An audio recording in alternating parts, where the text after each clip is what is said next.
Hey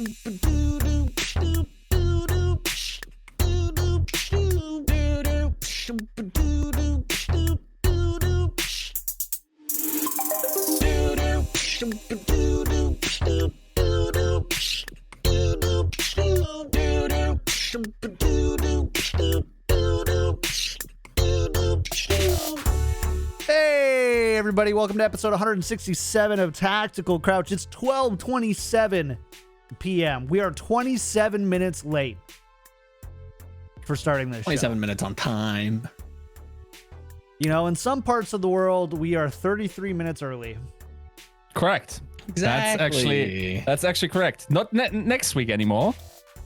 You know, like I had like a vacation week last week, right? And I was reading this book called Why We Sleep. And that made it way worse to find out like how bad it is that we keep switching. Like, you know how much suffering we're doing, but by just like that daylight saving times flip, we're basically killing a couple of 100,000 people in terms of suffering. Why? What day is it, chat? I'm not sure exactly what day we are on personally, but we're here. We're here. That's also that's a good pandemic question. We for are sure. indeed. It's in March still? It is still March. Oh, that's good. We're marching through Which March? Which March? 21 March or 20 March? The March of the Blue Meanies. True. You know what actually happened in Germany? You guys will enjoy this. We've actually had our American moment. So our government went like,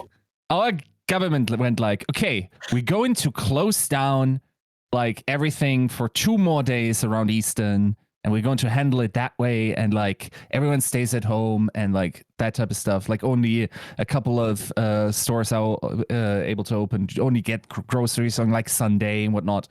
And then also we're not going to open any religious like, you know, churches or mosques or whatever, synagogues. Like, and then the Christian church just went no, and then our government went. Understandable. Have a nice day. We're rolling that back. So now we are open doing that. It's amazing how that works. How about we don't? Yeah. So now, not full lockdown here. How's it for you guys? California went to orange tier yesterday or today.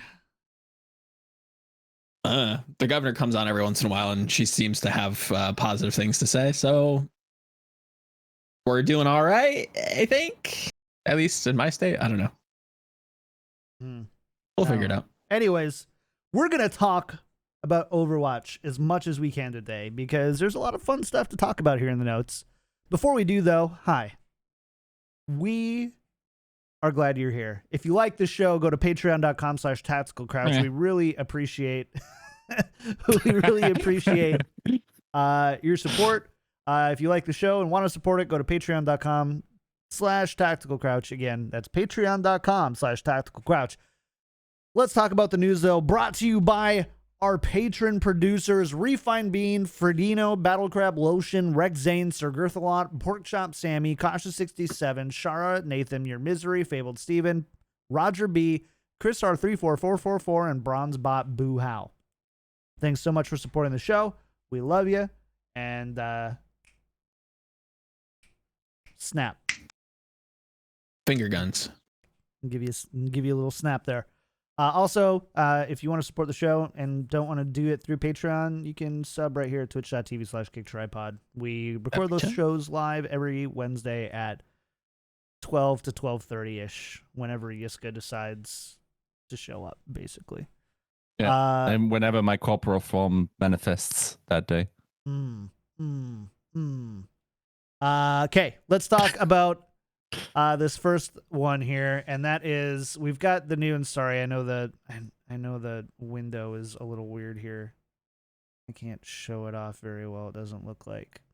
Maybe. Nope. Maybe. Nope. Oh. Nope. Nope. Oh God.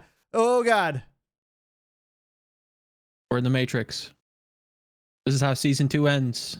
Come back for season 3. Anyways, you can kind of see it. Fleta has been revealed or has been shown his MVP skin.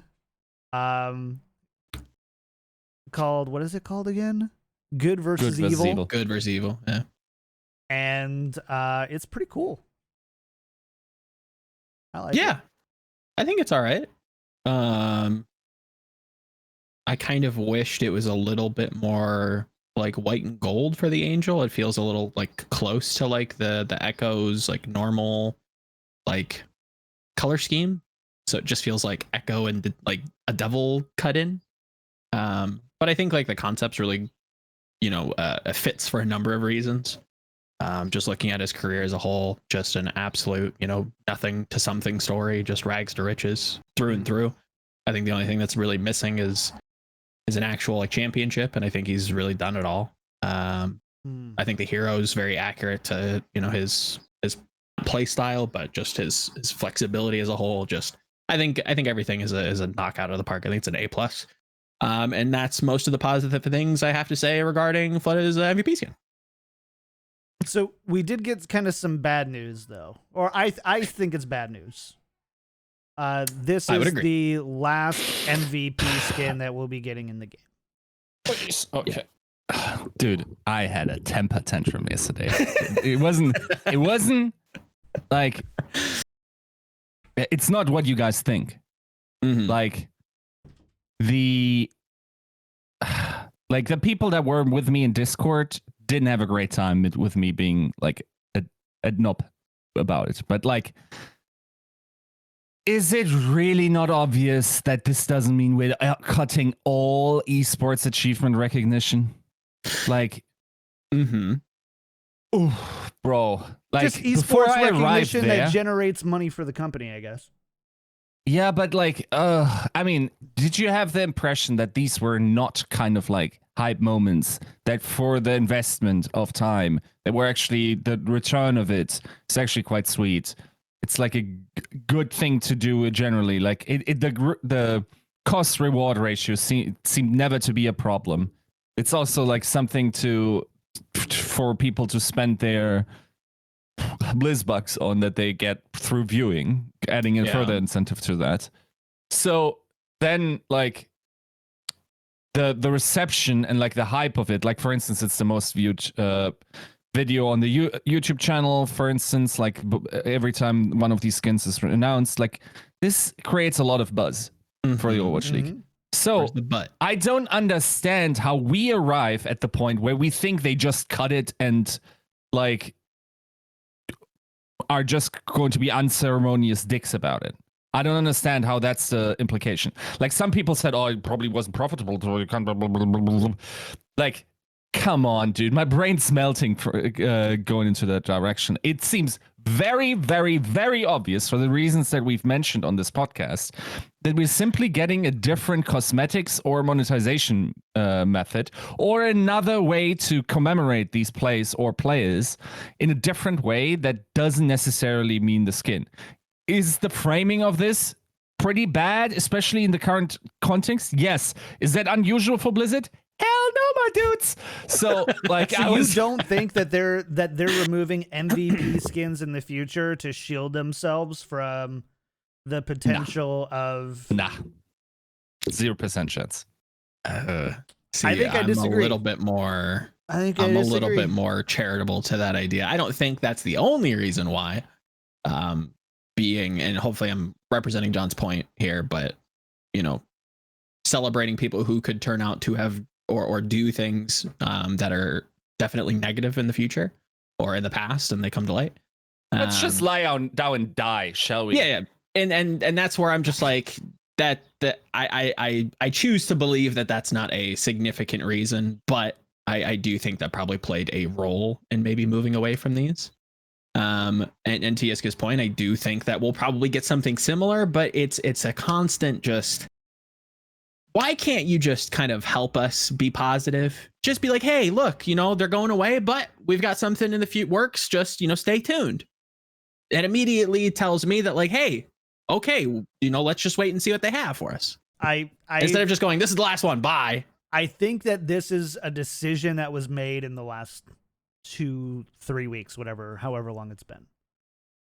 I really do. I think that was a decision. I think that they already had a timetable for release for this skin. And so they didn't craft additional messaging or come up with additional solutions for it. Now, if Yiska... I think... Hold on. Nah. if Yiska is correct in saying that there isn't a profitability cost type factor in it, which I agree with Yiska. I think that Overwatch League could do better by tying more skins to esports to get more people involved. If anything, it's shown that it's one of the most one of the best ways they've integrated the casual audiences into the Overwatch League esports. If it's the most viewed video on their YouTube, I think that just speaks to it even more. So assuming that is not the case, I think Overwatch League and contenders, even, who cares, should be looking for ways to integrate more cosmetics and get out of here with your sprays. By the way, I don't think that sprays are effective at all. I think emotes, highlight intros, and skins are the only way that you bring meaningful, I got one up for you. Theoretically, Okay. the idea, to me, I don't know, I'm supposed to be the curmudgeon, guys. Why am I is everyone else cynical about this and I'm high on this? I don't understand. Is my personality type just to be against you guys at all times? No, It might be. It might be. I think you're just being I think you're just misreading the situation, what is actually going on. Wow. Now do you want to Lord bet on it? I mean, what are the verification steps? Yeah, you're gonna Let's say, some KPIs here. John Spector coming out and saying we're not doing it because of Sinatra. Oh, you mean it? Okay. I don't think. I think the verification step is to have a recognition of a specific player within a system in the game. Mm-hmm. You think that there will be? So you're saying you're Lord betting me, or you want me to Lord bet you that we never see a player-specific skin in the game ever again? Yeah. So in other words, if it never happens, you never get to call me Lord. It depends on the what I think we're not having skins anymore for Overwatch 2, very likely, because that's not a exploitable enough monetization scheme. What we might be getting is weapon skins, hold on here. Okay, pants for instead of full skins or whatever. So not saying MVP skins is dude, honestly, to me it feels like it is equally likely that we are giving the MVP the chance to design a hero with the development team than whatever we can't apparently everyone else is reading into this situation. I agree that the messaging and the context of whatever is happening right now is really unfortunate. Also keep in mind the fact that the skins are already ready when usually we get them around stage 3, right? The MVP skin. I mean, that's maybe it was just ready for now. Why is it ready for now? Oh, because we're announcing something about skins in the future that therefore would feel bad if we go oh, skins are going away, but here's a skin. That's why they had to rush it or something like that. That's equally likely to me as whatever Doom script everyone else is writing. Do you prefer that though? Just personally, do you prefer to have a Prophet Brigida weapon skin versus a whole detailed personalized skin fully? Depends on what they want to do. Sure, of course. Maybe the one is not, but maybe you want to recognize role stars and give them some sort of memento where you can't spend as much time. But what you can do is give role stars, because it feels more Overwatchy to reward role stars instead of a season MVP, because the roles are so different. It's really hard to to measure them against each other. So it seems more in the mindset of Overwatch as a team game and as a role-centric game to reward role stars and have a meaningful consideration of those, and you can't design realistically 12 skins for the 12 role stars. I mean, right? That makes sense. So you need to find a different system there, right? There is one thing, and I'm glad Animaniac brought this up. Overwatch 2 was delivered with the promise that you'd be able to keep your skins from Overwatch 1. So we know that skins will be there. They're not. Do you think that they're really going to have skins? There's going to be a menu just for skins that you can no longer add to that collection too. I think we like Maybe. whatever is happening. I don't know, like the breakup of what a skin means, making it into, you know, like if you think about how skins work in CS:GO, it's like now we have gloves, we have like knives, gloves, we have pants. weapon skins, Yeah. we have like we I don't know, we're starting with like I'm still waiting for nade toothbrushes skins or whatever. So, Yeah, so where are the why not? pants and where is the shirt on this Echo skin? That's where I have to I go. mean- Maybe it's just like an outfit, like it is in like WoW, where you can just have like a full like transmog set, where it's just You know, the set. we and you already just have copy that and in the paste it. weapons, right? In the golden weapon, we already have classified I what mean- the weapon is of the. Sort of, yes. I think that was probably definitely one of the things that they planned on doing with Overwatch and probably got dropped was designing customizable weapons and stuff like that. But To be fair, I don't know. actually do think, Yiska, that you're correct in the sense that I think characters and skins will be more customizable and monetizable in Overwatch 2. Much to the conversation we talked about last week that everybody loved. Yeah. Everybody loved asking us talking about how we want to be given Free to more of a play. reason to spend money on the game. But I think we are going to kind of more of those things where you can customize your character a little bit more. But I think that My problem. Yeah, I think Give me- that the Overwatch League is going away from naming specific skins or anything in the game permanently after players. So I think they didn't anyway. Like was already like decently separated, right? Like we didn't have a mention of the name of the player. sure, it was just kind of subtle nods, I mean, and it was just a cool by that skin. logic, though, then they wouldn't have needed to, have Sinatra refunds on the skin. Right. I think because it was more of what it's it not represented. named after Sinatra. It's not called the Sinatra skin. I forget what the name of the Doomfist one was. And to people who don't sure. follow Overwatch League, there's no way that they know that Oh, it was the they've Zarya got. skin.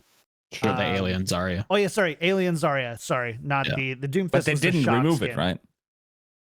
Right, They they just- didn't. They did not I remove guess it. not. They gave you the option to refund it. Right. Yes. And the people who didn't refund it, either because they didn't know, like maybe you just saw that skin and be like, "Oh, this is cool. I have no idea who this is for or what this is about." Mhm. But that logic, I feel like they would have just kept that and instead, I don't know, donate Sinatra's salary to a charity or something every year based off of the proceeds of that skin or something like that. And there's ways that you could just use that in a different way or something, and it's not in support of Sinatra. I think that Mm. I don't think that they could have done that, but I think that is a tactic that people have tried. And Overwatch League was actually smart enough, or Blizzard or whoever was actually smart enough to go, nope, people need to have the option to not have a skin that was purchased after somebody who has done what they've done. So Yeah. I mean- really think I could totally see them doing like temporary, like if there was some sort of like temporary time locked skin stuff, like something goes Limited in for time a year, only? limited time thing. Like, yep, for the next year, since this team is the champions, they have a championship skin set. Do you get to keep it permanently, or is it or not just even that, for 'cause that's that weird year? because it's a team, and teams I think are different. But Yeah. for specific players, like whatever, there's a Widowmaker duel or whatever, and Mhm. whoever the Widowmaker champion is every year gets their name tattooed on the thigh of Widowmaker for a year or something like that. Whatever, I know it's dumb, right? But you get what I'm saying? Like I could see them doing it Yeah. something temporary where you aren't buying the skin or aren't buying something for the permanent effect. I think Overwatch and Blizzard are trying to remove that. And obviously there's I think there's vices and virtues to that. There's pros and cons for sure. Okay. And it's hard It- for me it to feels- it's hard for me to argue in favor of player skins, especially given what's happened over the past few weeks, because I don't want to. Oh, Because I don't want to. I don't want to make light of or make not a big deal of those situations, and I understand why people have that. Why they have that hesitance, even though personally, like not honestly, not even personally, I'm at a point right now where I'm bummed that, and well, actually, I know just about everybody's bummed that we may never get a player skin again. There's not a single person who goes, "Good, I didn't want him anyway." Like the thing is, it just okay. That line of thinking. Okay, there are different arguments why people believe this, and I think there's a combination of things, right? The first thing is like we're pulling back anyway because like we're getting rid of people, esports, like that thing, like dead game, basically. Mm-hmm. I don't think we're there yet to reason that reasonably that we actually think that, especially with Overwatch 2 on the horizon, we would make a decision of like, let's kill the esports now and walk slowly into the night. That being a signal for that, like, doesn't seem reasonable to me. Very weak argument to me. The argument of like, because it's so tied to the personality, dude, by the same token, you could legitimately argue because this game favors like having the best players peak at a time where they cannot handle the power. And let's be honest, we are among the worst esports ever in terms of like player misconduct at the highest level, in terms of what these, like at this point, you might as well argue just scrap it for that reason, if that's your like the takeaway of that. I tend to be on the front of just cutting out the root, giving people like education on how that is absolutely not going to fly. No. Be very clear that you're going to pull the full weight of the law on these people, whenever that implies, and then like stamping out the root of their problem, not fixing or trying to circumvent these issues. Like it, once again, it would be terrible if we took away like something awesome from people just because a few bad assholes like ruined it for everyone, right? So yeah, like the I don't think that's an argument that really swayed. That's only in the vacuum of you're not provided with any alternatives. Is there no other way to create some sort of cosmetic that's esports based that isn't based on player personality to be successful with less risk? I think you need to attach it to personality for it to be successful. Everything needs to be. We need to attach more to personality in order for this to be successful, not less. Yeah, we're already lacking that to a large degree. Yes. I mean that I'm not there yet to say we're dead. Like, so, okay, and then yes, there's a delineation also, there, right? So, for instance, I wrote a news up about this just now, and that like my argument basically was that it could be something else. Like, for instance, other developers like Valve have taken to what's like the graffiti types and like adding something to a map in when a cool moment happens during their major events. Sure, we have precedent like this in Overwatch, by the way, that we recognize real life achievements. Like I remember, for instance, there's still the poster of Internet Talk on Arkinwalde. Oh.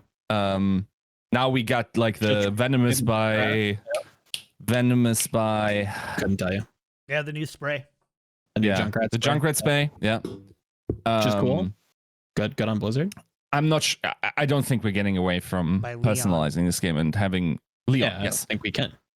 By being I don't think we're like, if anything, I think it's more likely that we're going to get something to immortalize role stars, for instance, and getting more of those than less.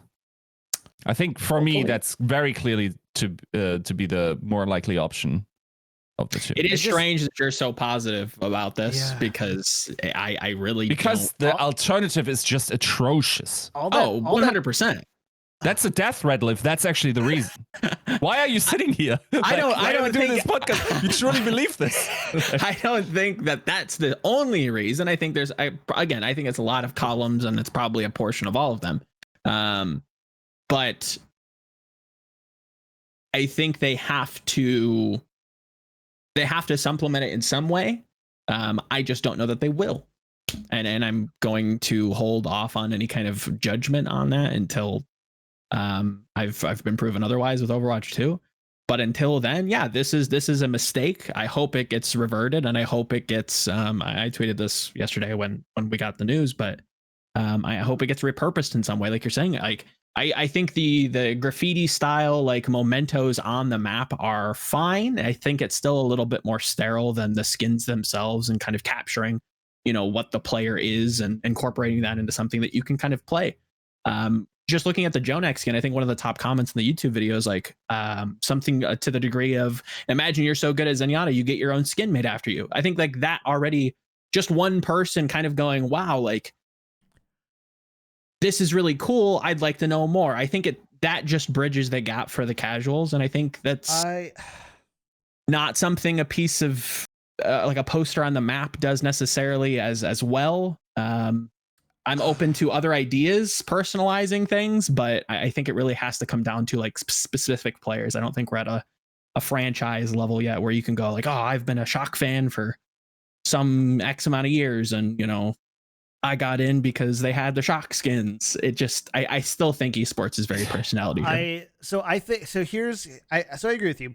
Esports is personality driven, and as designed, it's part of the product of esports, and so you can't remove personality from esports and have a successful product. I believe you can move esports from the game and still have a successful product. I don't think that CSGO's success is hinged on the esports skins.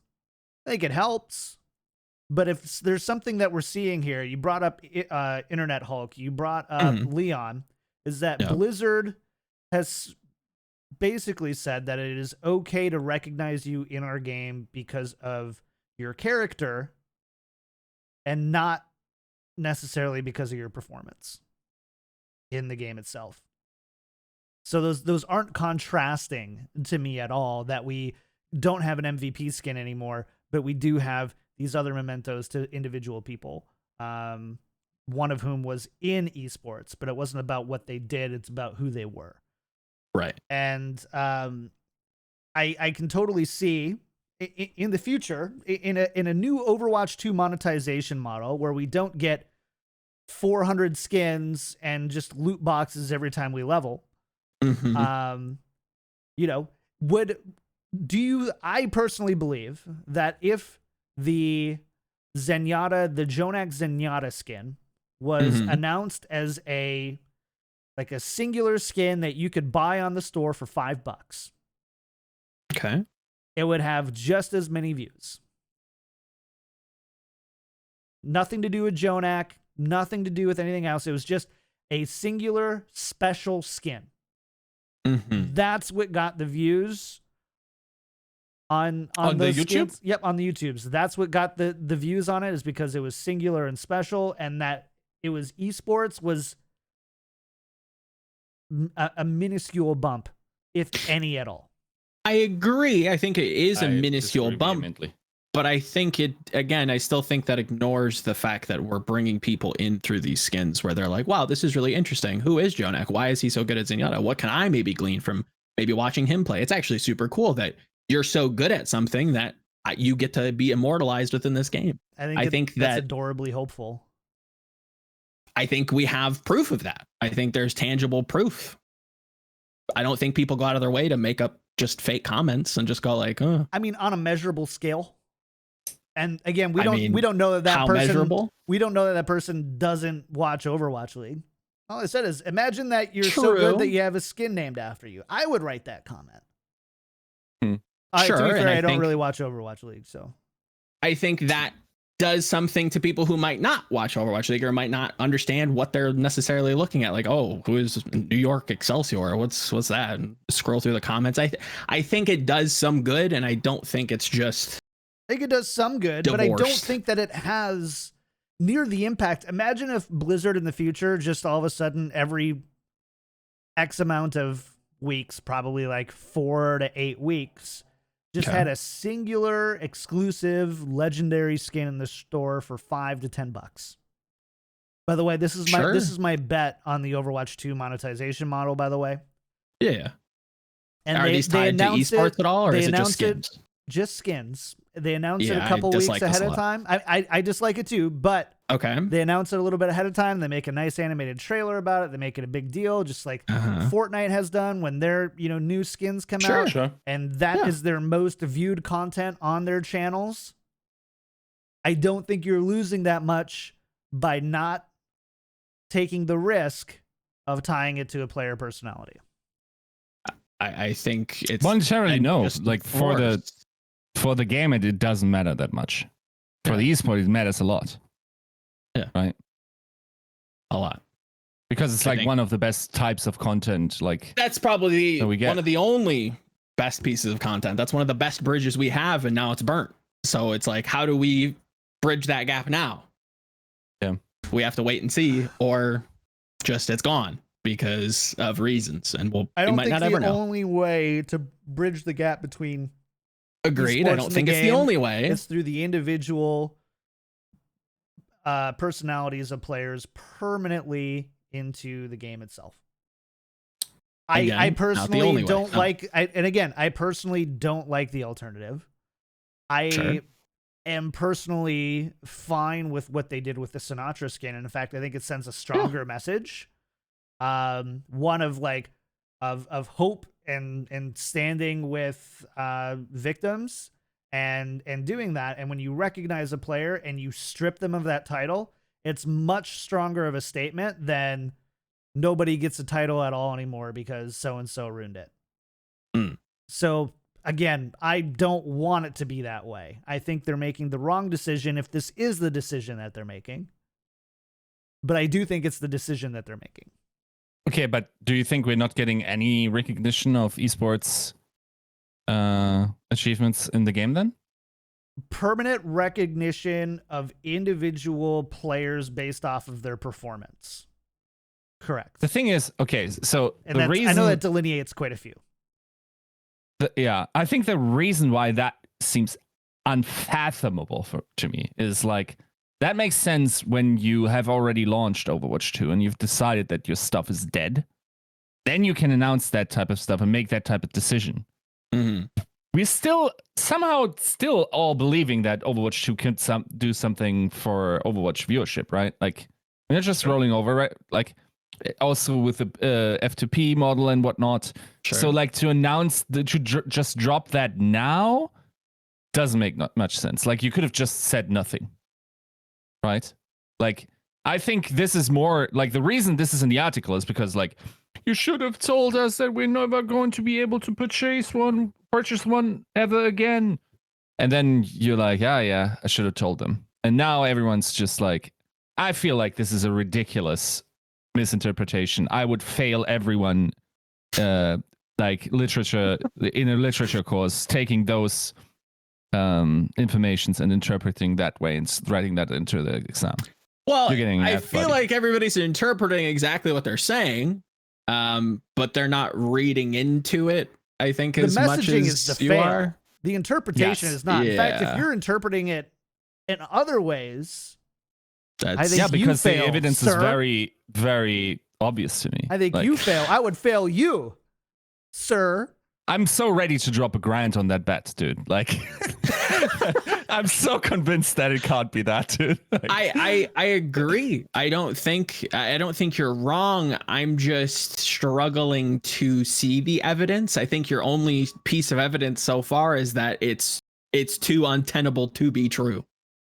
Like, if anything, we got better at rewarding players for their achievements over the years, right?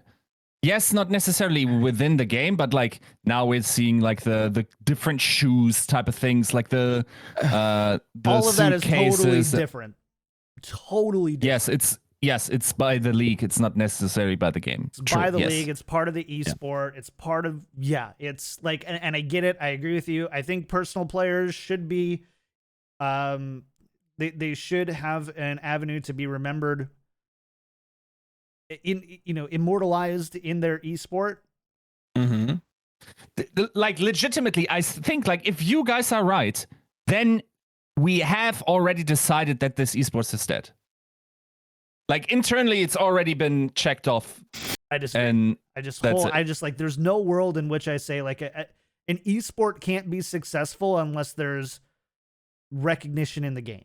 I don't think that does not but the move is away from pulling casuals towards the hardcore audience. I agree. Something we are the worst in the world at. Like, yeah. But I also think that we need to be realistic about what that pull factor really does and how large that pull factor is. We don't, neither of us have the numbers or the data on it, and we're both on different sides of the anecdote, right? Of how impactful we think it actually is. I, for instance, think I'm legitimately, like, I find it more like reasonable to assume that a player gets to design a hero than for there to be nothing in terms of impact. Is that something that, like, makes up the difference, though? Yes. In your mind? But, I mean, that's way bigger, right? I mean, it is, but way like, bigger. In what ways can they implement, like, a player personality in, like, the designing of a hero? Unless the hero, like, resembles them in some way, I suppose, at, like, a fundamental level. Like, that's I mean, where I'm like, they wouldn't confused. take very much like the Overwatch League doesn't take, like, whatever the player says and turns it into a skin.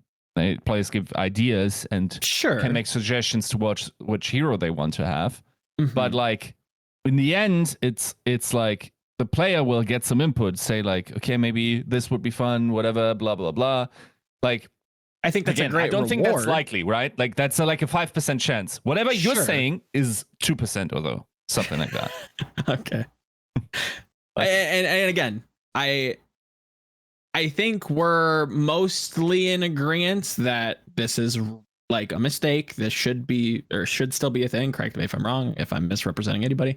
I think where the discussion falls apart is when it comes to the details of why this is happening, what could be coming, if anything, and the repercussions from it. I think we're all pretty much in agreement that we want to see MVP skins. It is successful. We should continue. I guess maybe that's a little bit too far, but I'm all for it. But I think the best pull factor for esports, and I do think that there is empirical data for this, is just in-game viewing, links on launchers, calendars, notifications, making it there, not skins and this plaque happened here and all that kind of stuff. I don't think that that's as meaningful as a push factor, and I think that it operates at fractional values to the value of just what an in-game viewer launcher or viewer does, or launcher or esports calendars. It's also very asymmetric investment, right? Like maybe more ignorantly assume, like the amount of work going into designing that skin, magnitudes easier than, like, having an implementation of live broadcasts within a client or something like this, right? Even though we technically do have that already, as we saw during the World Cup. Technically, we can view. I mean, it's a difference between building a system and building an asset, though. You build a system, it's scalable, it affects more people, it's you know the cost, you know the time cost, you know the goals, you have measurables, you have all those things. And while yes, like, and again, I mean, it still takes them, I would say it takes them just as long to develop that skin than it would take a team of developers to develop a system. But the thing is, there's no better way to spend. Like, if you have a cool MVP skin, then it double dips on value, right? Like, people will like it for how it looks, the same way that they would like a skin that's otherwise there. And then it also has like, the reason you can't make only esports skins is because, like, that would devalue it. What do you mean? Those dips are not equal, though. If you're talking about double dipping in value, One dip is a big old chocolate cone dip. The other dip is just a little bit of like a little cherry compared to the whole chocolate cone dip. You're not nearly getting the value from you're getting way more value from the asset itself as a skin than you are as far as a push or pull factor or push factor to Overwatch League. I still think that second dip is minimal. How much more can investors take just being taken away from, just like symbolically, from whatever esports is, until you just go, I'm filing a lawsuit for fraud. Like this is ridiculous. Like, metaphorically speaking, not literally.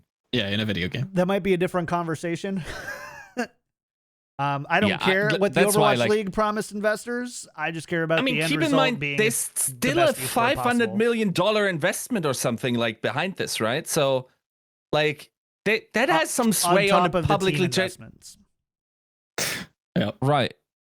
Yeah, I mean, like, if this was just like an afterthought type of thing, but there's also like, you don't want to piss off the people that we have in this scene, right? Like, of course, there's other ways to like make sure they're not upset by whatever is happening, but like, I don't know, like, you want to cook up another Morgan Stanley, or like, what are you talking about?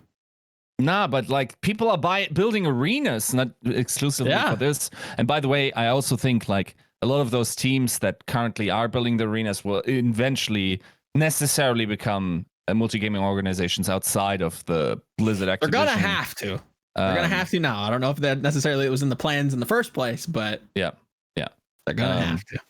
But yeah, I don't know. Like, I don't think it's that late into the life cycle of this esport, especially with Overwatch on the horizon, that we are philosophically making these types of moves, like making obvious death rattles towards like this being over. I don't know. I just think that I couldn't disagree more about this being a death rattle or a giving up on the esport at all. I just couldn't disagree more. It's the best content that the developer ever does for us. Everything else is atrociously bad and only prohibitive towards our enjoyment. Everything else. That's the one thing that they give us. And we take that away as well? I mean, to be fair, and again, right? So at face value, if it's being taken away, yes, that sucks. But I also think we're being a little bit naive if we don't think that they're adding more things into the future for esports into the game. But maybe they just don't have specific player personality connotations or aren't permanent. I mean, if it's around the teams, get ready to fail, my boys, because that is working for nobody in this generation. Nobody cares about your made up, like, at least not yet, Care Bear bullshit name. I don't disagree with you.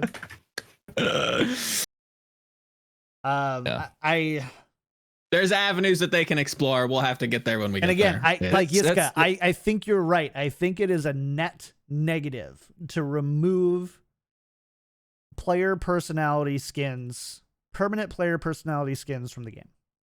Look, here's the thing, because I know sometimes these people watch this. From what I'm saying, I believe in you guys. I do. I don't think you're there yet. I actually think these guys are cynical for once, and I'm the Care Bear for this. I think you're going to do amazing stuff. We're going to get sweet, like, other types of cosmetics or like mementos of like pro player achievement. We're actually going to increase the volume on that. Your messaging sucks. I understand you can't explain why that is happening, because like whatever is attached to it, and also like the new systems not being elaborated on for Overwatch 2. Also, like a lot of the monetization schemes will hang up on the news of Overwatch PvP eventually becoming free to play, I'm sure, and therefore they are having different systems of monetizing. I understand that you can't release it right now. Just make sure that you understand how wrong these two were, why I was right. And then we're going to play list. I would love an r/remind me in a year. Yeah, I hope I'm wrong. Like, if you want to want to invite just one of us to BlizzCon eventually, you know who it is. Go for it. Yeah, if you want to be a shill your brains out, bro. So well, I think we'll leave it. I think we'll leave it at this. I hope I'm wrong. And if I am wrong, just get a new PR department at this point. By the way, or get a new whatever team is deciding on this messaging and is or isn't approving what's being said and isn't posting suitable follow-ups. This has to be better. I think that's the big issue. This has to be better, because we just wasted 45 minutes of a podcast talking about something that could be clarified in a paragraph PR statement that gets put up on the Overwatch League Twitter. I don't think it's Spectre. I don't think it's the League Ops. I think this is coming probably from the development side. MVP skins because of X. In the future, I don't think we'll ever get that. In the future, or so if you want a PR spin, you don't want to go, we think that it sets a dangerous precedent to have MVP skins, about, players who are young and in the future could, have negative connotations tie back to the skins, and it can be used as a vehicle of hurt in the game. Mm-hmm.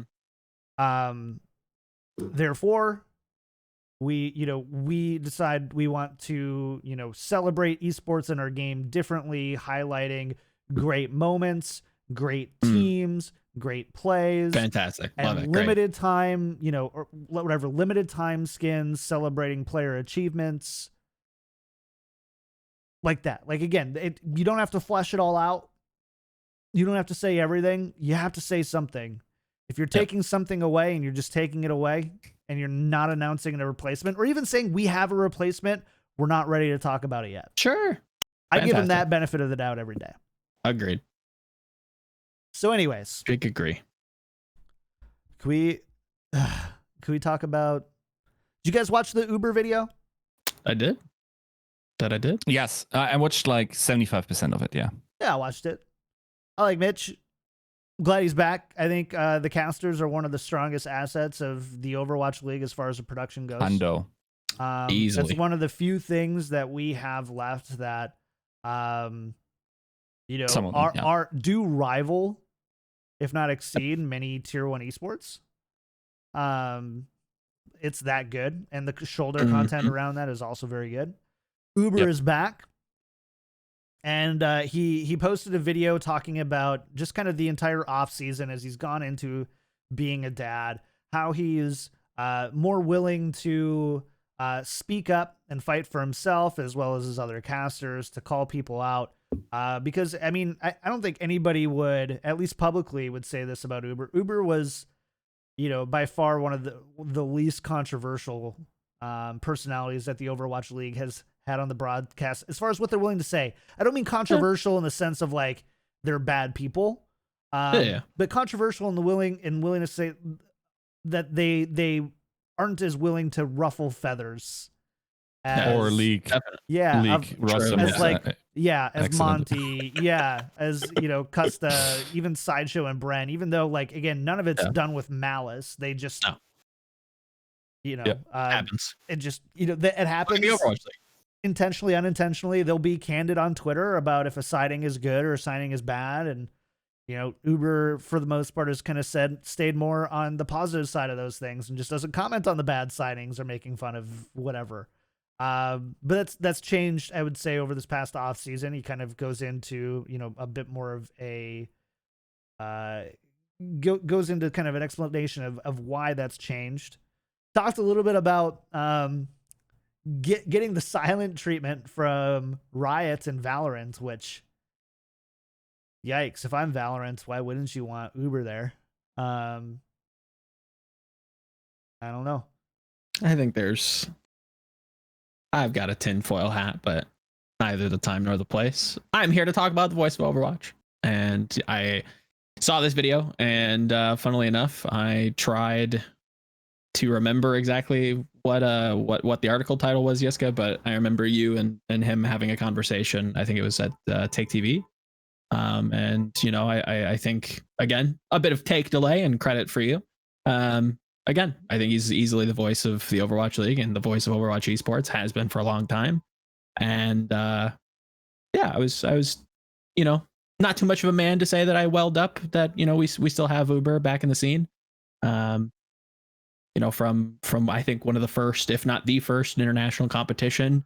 Now, going into what looks to be hopefully a successful sequel. Yeah, happy to have him. Happy he's still staying here, and I hope the league really kind of gives him a little bit more loyalty in that way, and we get him for a long time. Yep. I don't know. I don't have much else to add, but it's just good. It's good to know that Uber's back. Mm-hmm.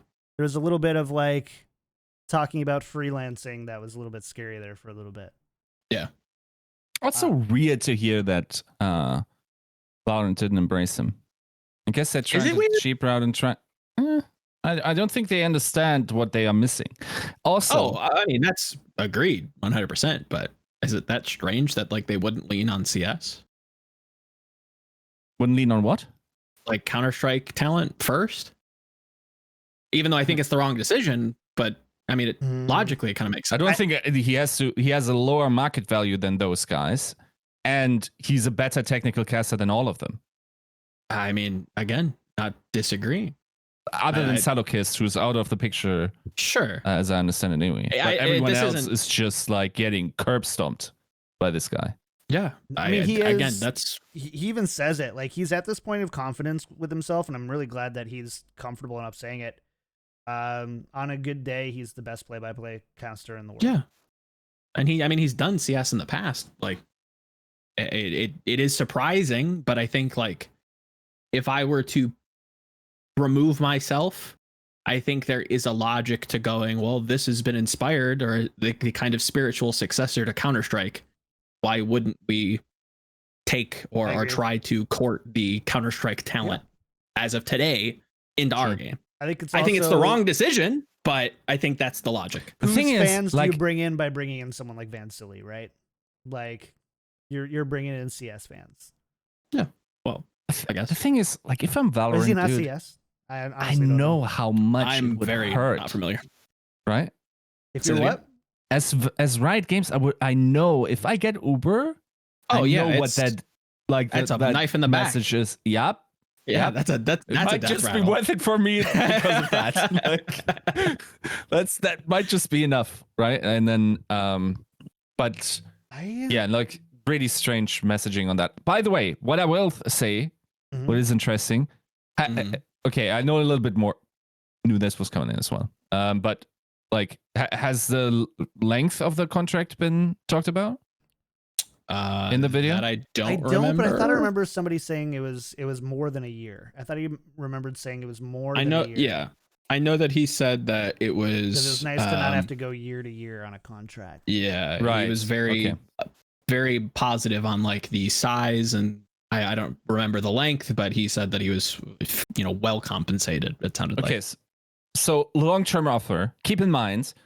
Yes, okay, there's something about stability for a young father. 100% agreed. And I think he also had to make some sacrifices in the optimal, situation that he wanted to find himself in. Mm-hmm. But getting Uber to commit for a long time, like this guy, for the longest time I felt anyway, is like, the caged lion that you unleash on big stadiums. And for him signing on, I think that might once again signal that we're going to have more live events than a lot of us think, where it's just like, we think like homestands are completely gone and we only will have like tournaments or whatever. Messaging issue. I don't doubt that we're getting live events, but do we think that we're getting, 45 different home and away games? Probably not. No. That plan's probably big bunk and should have been for a long time, but are we getting stage finals, monthly tournament final, lands, or international competition once the world gets back to normal? 100% without a doubt. And I think Uber, like you said, will excel in those venues. It's like this. I guess I can share this. Already last year, people were like, teams were once again asking to run homestands as soon as possible. Yeah, like they want to do that, right? They want to find ways to make it possible for that to happen. And keep in mind that like those investments, yes, like some of it is the infrastructural stuff that Blizzard has to take care of. I'm sure also of the cost, but the brunt of it, I would imagine, is like the venue and that type of stuff. Like that's on the teams. And if they are willing to or saying like this is something that we want to pursue, that's the driving factor in all of this, right? So I know it from a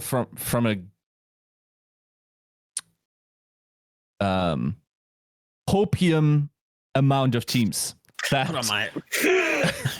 that they really like to host them as well, right? So not in the you know, like in the frequency that what if we go back to season seen 1? in the end game in one city? We have a one city, you know, it's technically a land, but it's not a home stand. It's just like Too a neutral small. ground.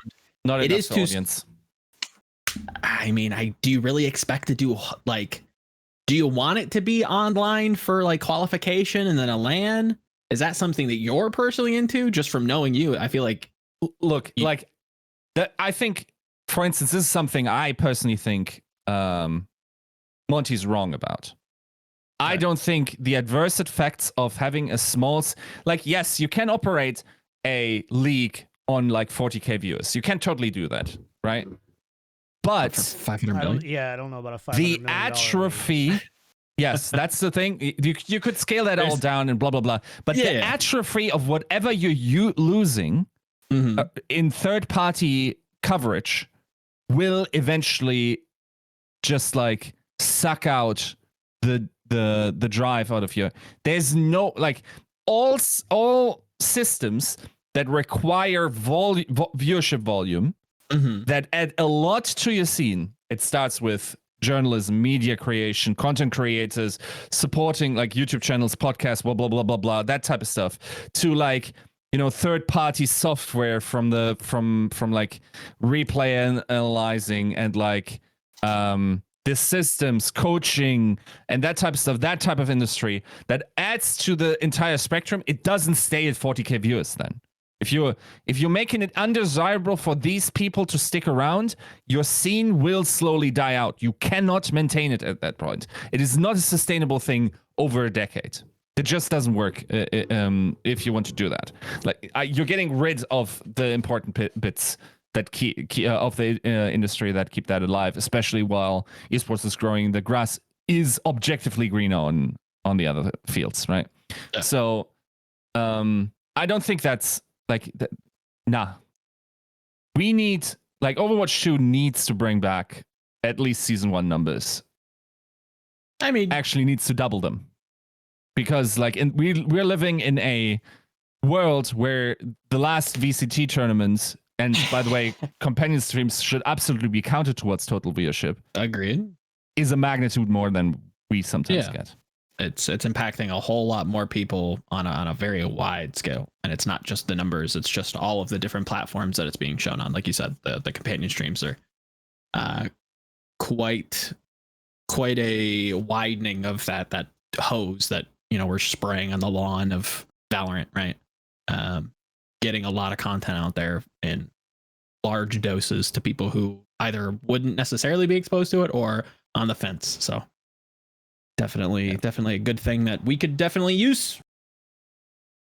Looking at a lot of people. So yeah, I mean, I think what are your guys' thoughts on just the co-streaming culture? I mean, we saw this with Valorant, right? So this last week we had you know, nearly double the viewership on, you know, Shroud, Ninja, and Myth than we did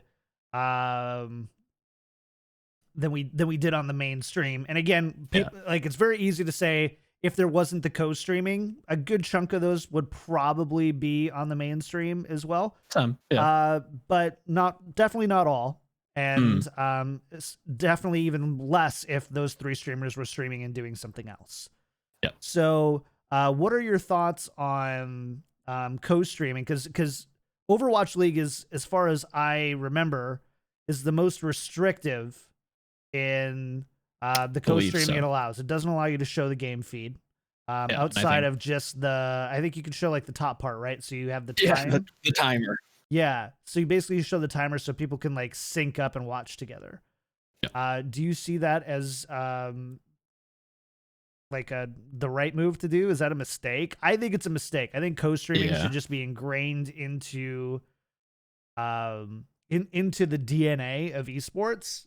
And I think you just make sure that, if you're going to co-stream it, you have to make sure You have to that apply. well, you have to make sure that all the sponsorships, like none of the sponsorships get blocked, and none of the things Exactly. you give them the right info.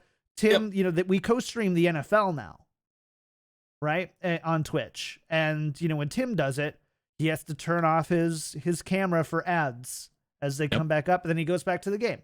And if that works, I feel like I'm really surprised that there's not a model in between where Overwatch League is and where Valorant is that's good for both investors and sponsors, because I would love as a sponsor to have my stuff shown on Twitch to twice as many people, especially for someone that's exclusive on YouTube. I could totally see them, though, if they're doing exclusivity to YouTube, I could see them limiting co-streaming to YouTube.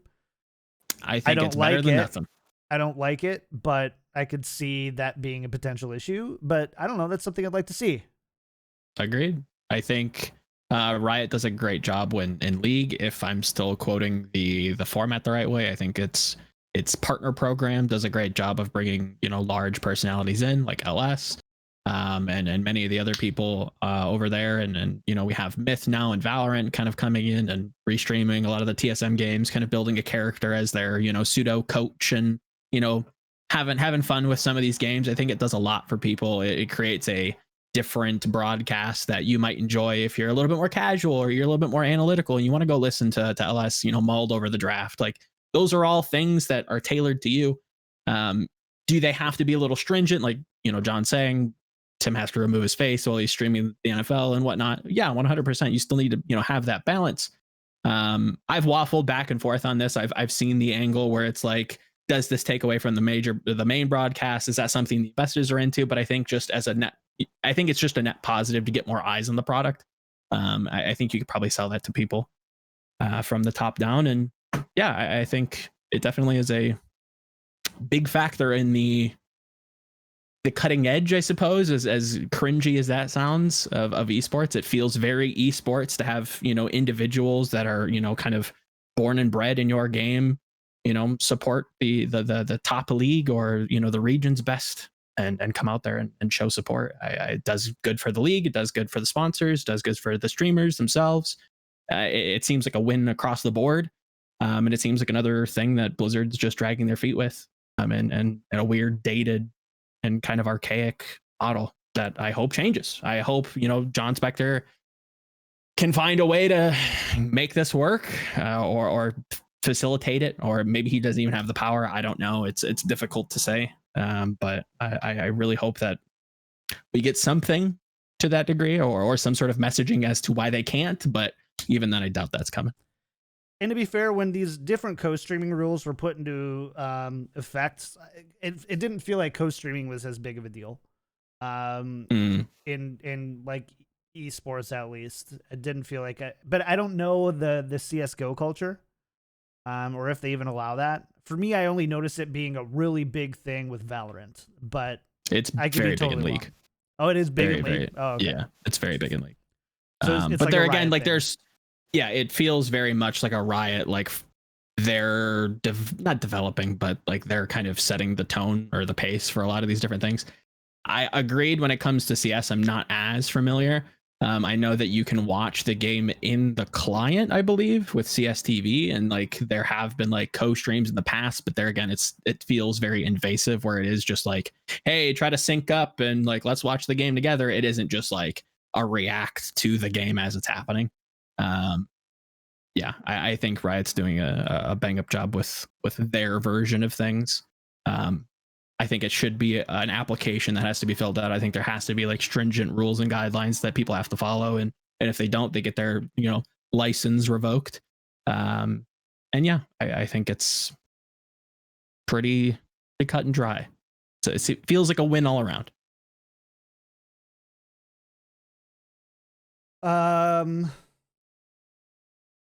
Sorry, someone brought up a good point. It's like, I don't see a world someone moves to YouTube just to co-stream. It's a massive hurdle. Not if you already have a platform on YouTube. It's really not that massive of a hurdle. Even the Plat Chat guys, like, yes, Twitch is probably better for them, 100%. But they have, 50,000 subscribers there and hundreds of thousands in social media clout, and like it would be worse for people like Avril, who has a pretty decent Twitch following but doesn't do anything for YouTube. And then having to move over to YouTube to do that. That's where it would be the most effective, but it's not nearly as difficult as I think people might think. And again, if it's not worth it, then they just don't co-stream it. Yeah, exactly. I think just opening the floodgates in that way and giving people the decision, like, hey, you can do this if you want. If not, that's totally cool. I think people will do it. Maybe some won't. That's better than just saying, no, we will not allow this. Please don't support us. Yeah. Cool. I did want to talk a bit more on. Can we flame Valiant now? The LA Valiant roster. Let's talk about the LA Valiant roster, shall we? So the LA Valiant roster is live. I recognize some of these names from Chinese contenders, actually. Should. That's... Tank, Silver 3, NVM, Shou Cheng. By the way, if I butcher the names, I don't care. DPS, Molan Ron, Crystal, Support, Hybe, and it's Ouya, right? Ouya. Like oolong. Got it. My understanding. Then Coach JP Cat, and then Hiko from 100 Thieves. Yes, Hiko is, had a disagreement with Frost and is now moving to Overwatch as the coach of the Los Angeles Valiant. It is not the same Hiko. For anyone who didn't catch the sarcasm there. Nope. Yiska, you've been quiet for a while. I want to hear you first. Yiska, what's your opinion on NVM, huh? I mean, come on. Like, this team is in... What? On the particular player? Really? Yeah. What? Give me you. Dude, I like if I closed my eyes, I could like maybe recall 3 player names, and don't recognize any other. I mean, Crystal. I know Crystal. Like Molan Ran and like Ouya. That's it. Ouya, yeah. Ouya, yeah. That's it. Hybe, I heard of. I remember Silver 3. He was a Winston, wasn't he? He played a lot of Winston. Did. Was decent enough. Dude, I can't. Was that Team CC? No. I think he was just always on T1W. Oh, T1W. Dude, I already mauled it. Like, Chinese Contenders is on at a great time for us. It's like 10 a.m. I had it on the second screen, whatnot. Was watching Everett scream. How did you watch that garbage? Jesus Christ! Like, these guys play 1v1s every team fight. Like. That it is basically like I posted in Everett's chat, like, being able to effectively observe and catch every kill, if you manage that as an observer, should qualify you to fly 2 F-15s with ropes while hanging between them mid-flight. That stuff is completely ridiculous. Jesus Christ! You should have won it. So much, dude. So much. Almost worse. Like, you don't know the half of it. Yeah, pre-Rollock, you really you've jumped the shark when it comes to like trying to get like true Chinese Overwatch. There is a team coming up in like the tier 3.5, 2.5, where they were unironically running 5 DPS. Like, you missed it. It was better. But yeah, I mean, Chinese Contenders is crazy, but you look at this roster, Yiska, I know that, on a previous show that you had, maybe stemmed the tide of concern when it comes to this team. Does this roster speak to that? There's in so your opinion? many 20th place teams in the league this year. Is there, though? I don't know. I'm just kidding. 20th? No. This one's definitely in Defiant contention. 20th. Oh, come on. They're not that bad. Yeah, I think... Okay, should I drop a little bit of juice? A little bit in the juice bar? If you ask it, you have to say it. Yep. Give it to us. A little bit. A little bit. Okay, I wasn't... I'm thinking that I might be able to corroborate, but I'm not sure. Okay. I heard that while this team is, of course, like atrociously built in terms of like how it looks from the outside, they have good parts about them. They're unlikely to be the Shanghai Dragons of this season. By the way, it would be way easier to lose 16 matches straight up than 40, of course. And I don't think they will go winless. They are like what's been told to me is that they are better than meets the eye. I'm not sure if that doesn't mean that they're still last. Probably are. I mean, that's a tough region as well. Type of juice do you think that this is? But okay, they might not be the worst team in China. That's still so like no. Does nothing. Tell me which team you think would be worse in China. Which team do I think would be worse in China than the Valiant? You will understand that this statement is very meaningful, like because they should absolutely be the worst team in China. 100%. And I know that you've kind of hinted at their scrim results in the past, and I'm putting out a piece of content that So also do you mean in China or in the East? Like in the East Division, or are you saying like of the Chinese teams? Chinese teams, yeah. Of in the Asian region, in the Eastern region, all the 8 teams, they're not the worst. Of the 8 teams, so we're talking Chengdu, Guangzhou, Hangzhou, Los Angeles, NYXL, Fusion, Seoul, and Shanghai. Yeah. Yeah. I mean,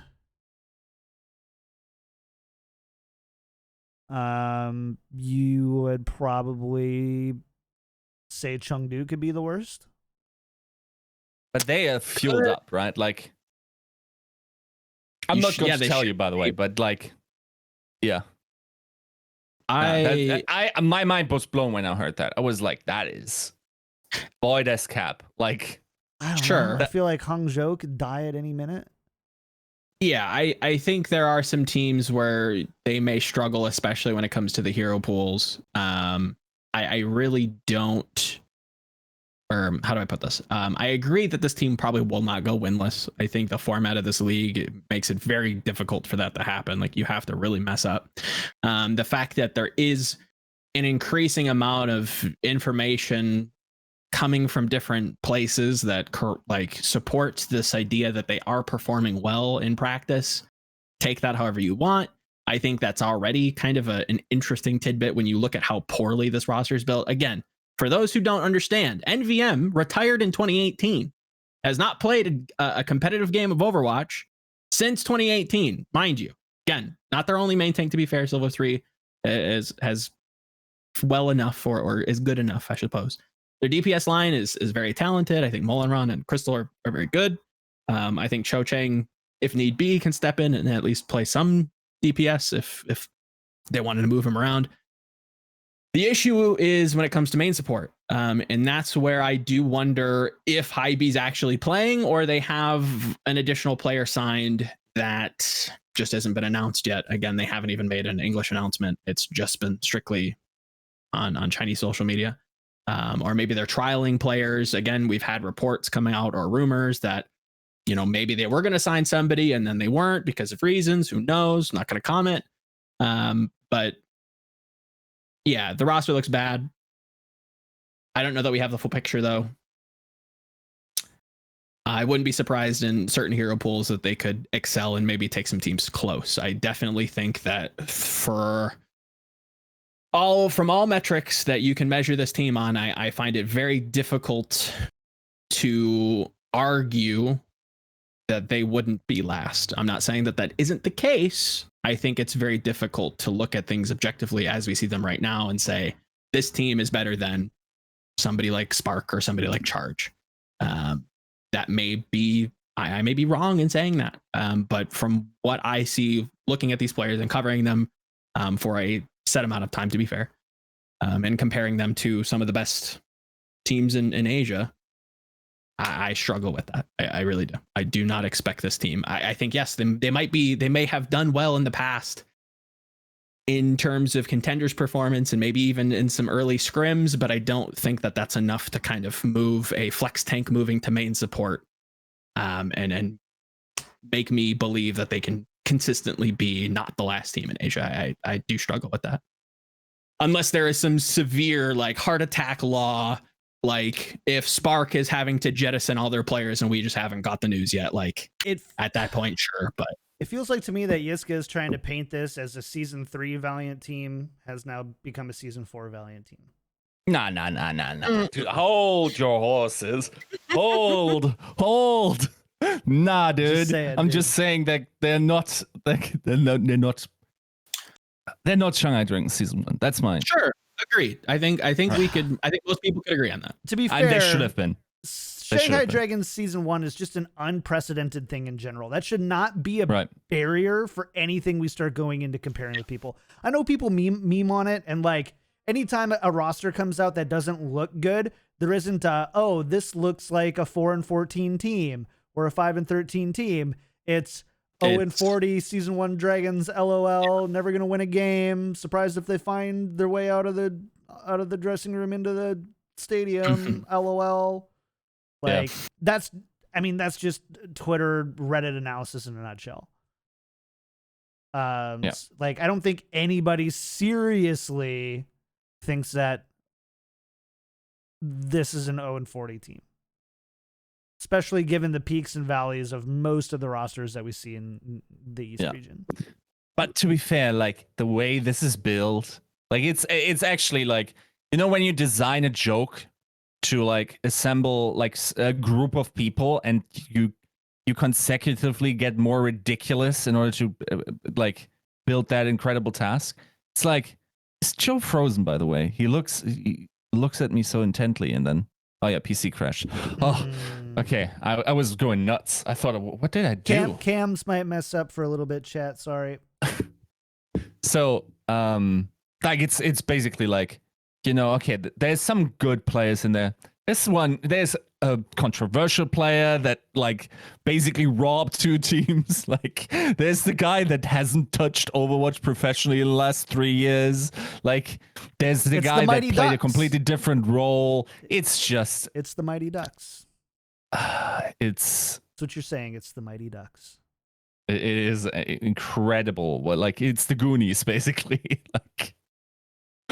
Yeah, I don't know. It shouldn't work at any level, but apparently like coaching is good for this team.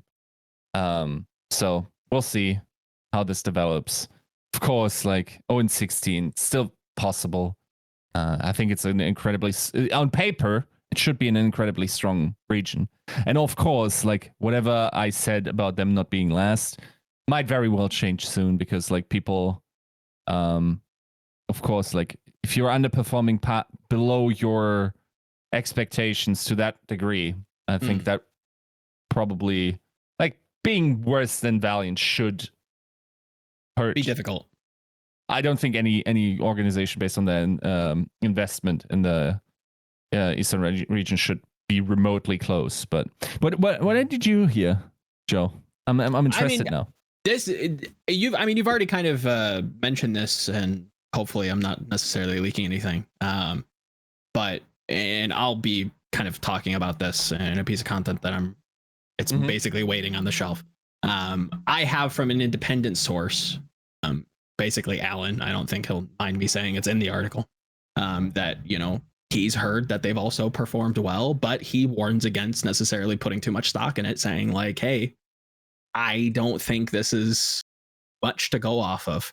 And from, you know, different people, the fact that this has happened makes me believe that maybe at some point in time, the Valiant were performing well in scrims. And the way that, you know, at least in my headcanon, the way that this is kind of played out is very similar to like a distant star exploding, right? Like maybe it was bright and shiny and, you know, dazzling at one point and we just haven't caught the news yet, or maybe we're yet to catch the news. But when you actually look at it, it's just kind of a dwarf and not very interesting at all. So I think at one point they were good, but something may have happened and now they're not so much. To your point, again, I don't think they'll go winless. Something that Alan also talks about in the piece, which we'll publish sooner or later. And yeah, I think the format allows for them to kind of find a way in. I think the team has merits. There are some glaring issues When you sign a main tank that hasn't played in some odd, 3 some odd years, that's an issue.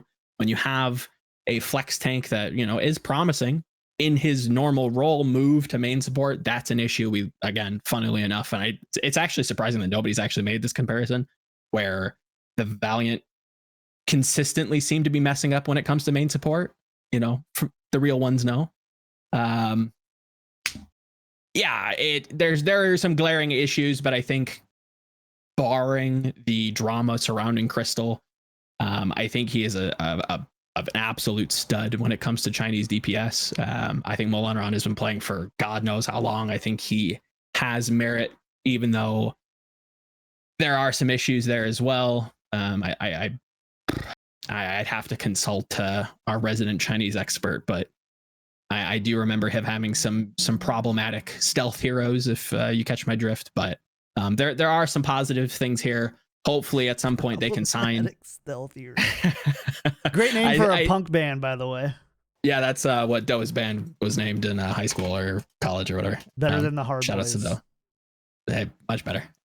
So yeah, I think the Valiant are getting trashed on, and for good reason.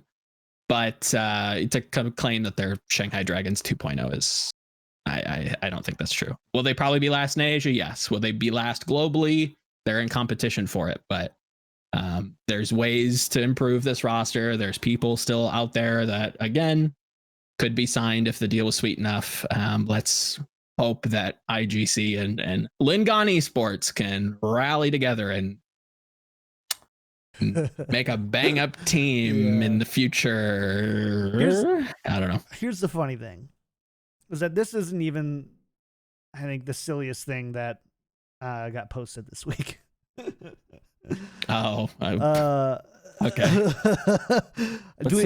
Do we want to keep talking about Valiant, or we feel good? I mean, come on, you got to give the dog his bone. I don't think so either. We got to make fun of him for a little bit. Already feel bad for giving this orc the time of the day, to be honest. Let's talk about maybe the silliest thing that we heard this week, and it was from Danteh.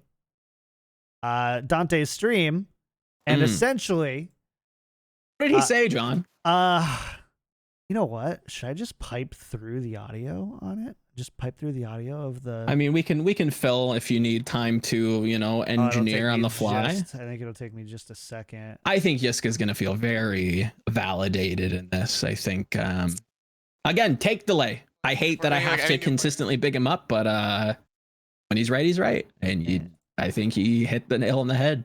All right, in more ways than one. I got it. Just when I first joined Outlaws in season 2, I asked Flame if we're getting any new players, and he unironically said there's no good players and contenders. He said there are no good players and contenders in at the start of season 2, right when I got traded, before any teams made their teams.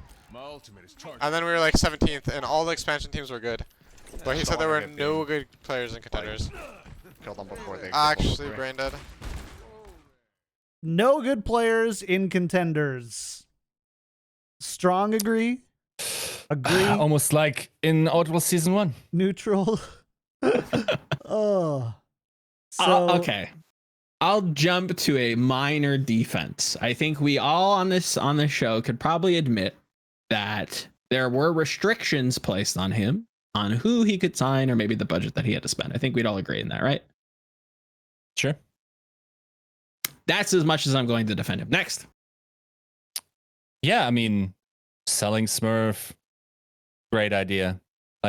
Actually, I think it was a trade for Danteh, who I will double check. Was on an expiring contract, which would have not been renewed either way, I think. Or likely not, even though he had a +1. Must have had. I mean, you go back and look at that roster. Their supposed academy team. Or I guess it's not supposed, but it was just supposed to be their academy team. They had a lot of good pieces to that roster that they could have held on to. Smurf was on that. What else was on GGA? Yeah. Oh, look.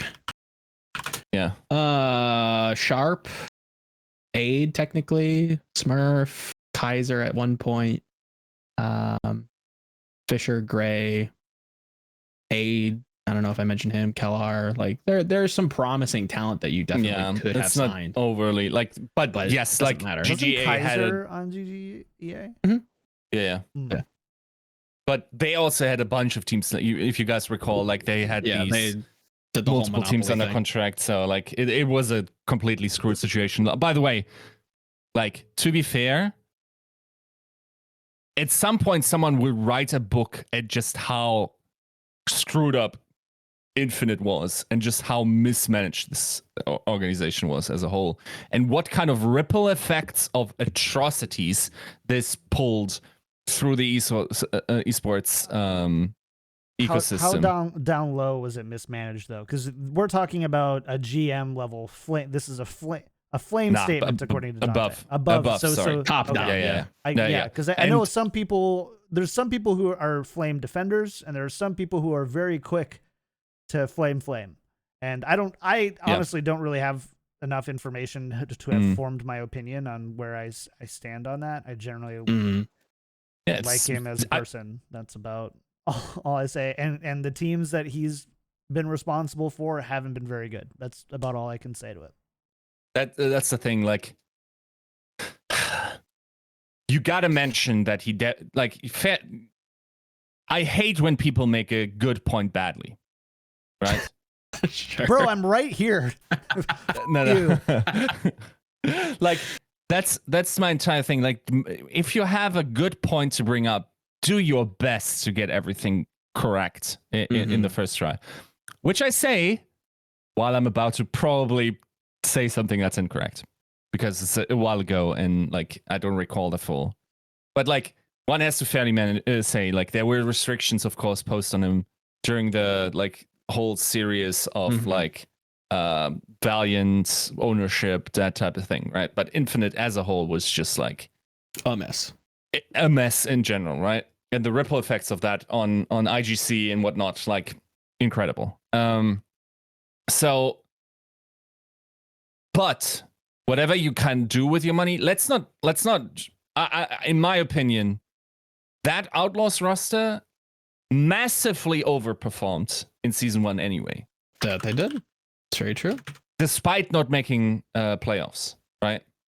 So that in itself, like the idea that they just needed a tracer play and that was the only thing when everyone is hella upgrading and like we've sort of proven that the old guard already can't keep up. Like keep in mind, like fuel and stuff were not working out very well, right? Like the best North American team that, by the way, completely curb stomped the core of the roster that the Outlaws built around, right? Like, so like the idea that you just needed minor adjustments is completely bonkers. The fact that they didn't get any contenders or like tier 2 players other than, I think, was it Fact and Arhan?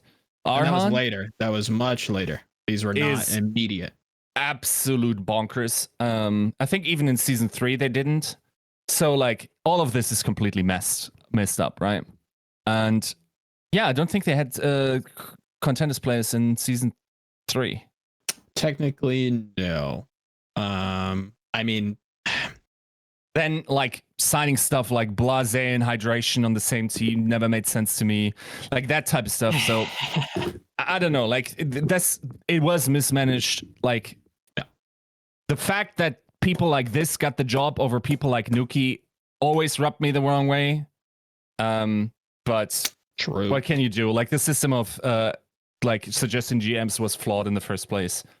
But yeah, like the idea that there were no like empirically absolutely false and greatly contributed to the downfall of the Outlaws in season 2, right? Yep. By the way, I gotta run to the toilet real quick. Yep. You guys. By the way, it's also worth noting that Danteh is kind of saying this pretty nonchalantly. I have a feeling that if we pulled him in to have like a conversation with him about it, to recall the conversation, to like, I would also be willing to guess there could be a little bit more nuance to sure, like, yeah, you know, like it's I'm sure there's like another side to the story. You go into a conversation with something you want to happen. Mm-hmm. The answer you get is not the answer you like, and then you just simplify it to the end result because you didn't like the answer. We ran into it all the time. Back when I ran community for a company, they would say, we want this feature.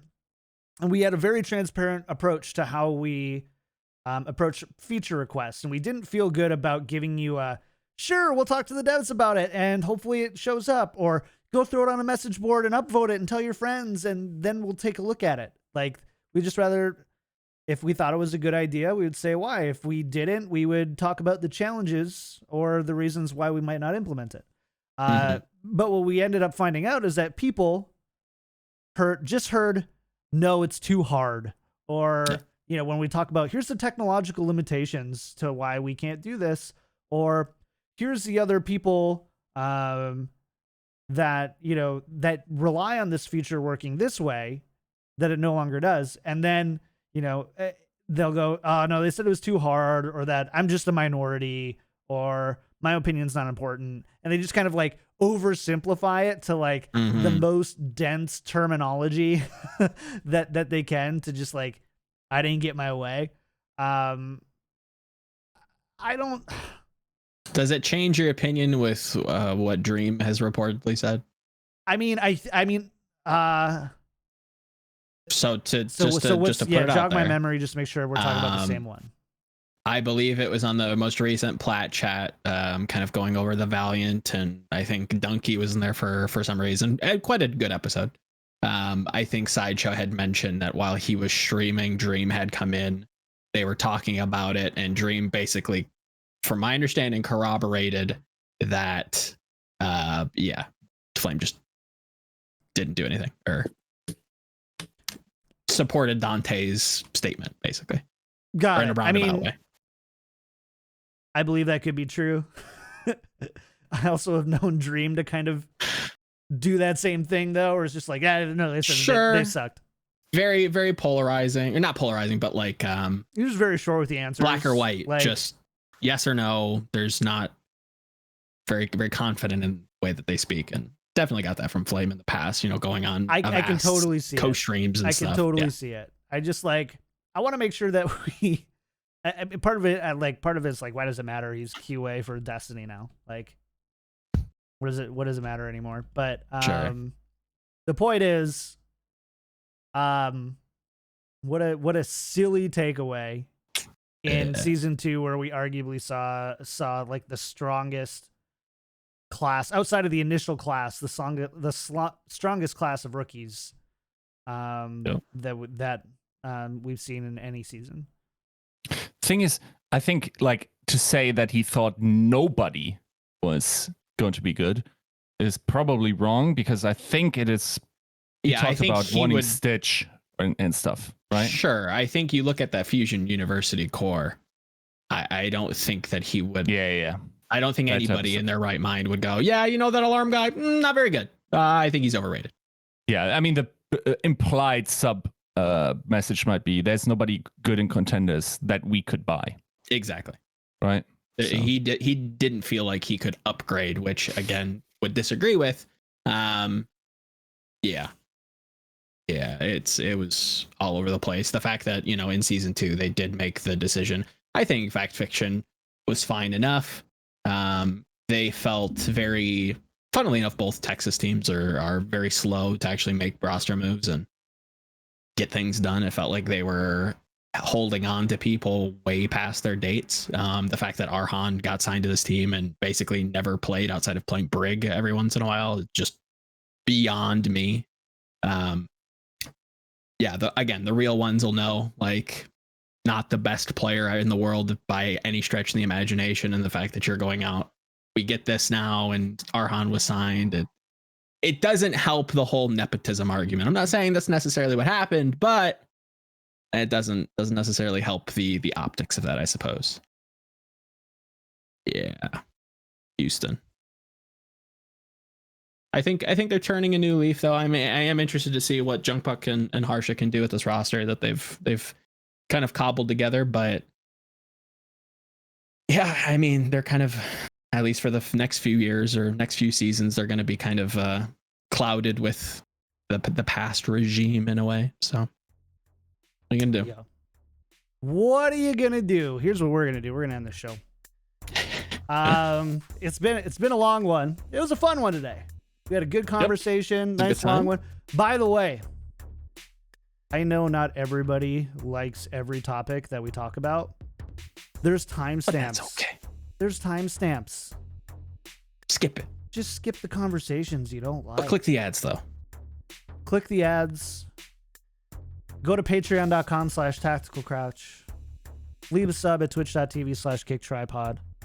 That's right. Go to my Amazon wish list. Subscribe on my OnlyFans. OnlyFans. Oh, Yes. let's go, boy. Got him. God damn it. Anyways, chat, thanks so much for hanging out today. Big thank you to our new patron, Chris G. And big thanks to the resubs, Fussel Kafer, Ashador, Sparky Shocker, Hoagies, Foolish, and Jared RPG coming in with the raid. Thanks, buddy. Appreciate it. Also, big thank you to our patron producers, Refined Bean, Ferdino, Battlecrab, Lotion, Rex Zane, Sir Girthalot, Porkchop Sammy, Kasha67, Shara Nathan, Your Misery, Fabled Steven, Roger B, Chris R34444, and Bronze Bot Boo How. If you like the show, again, go to patreon.com/tacticalcrouch. Follow us on Twitter, tactical_crouch, all that good stuff. Yiska, shout outs for the week. Where can people find you?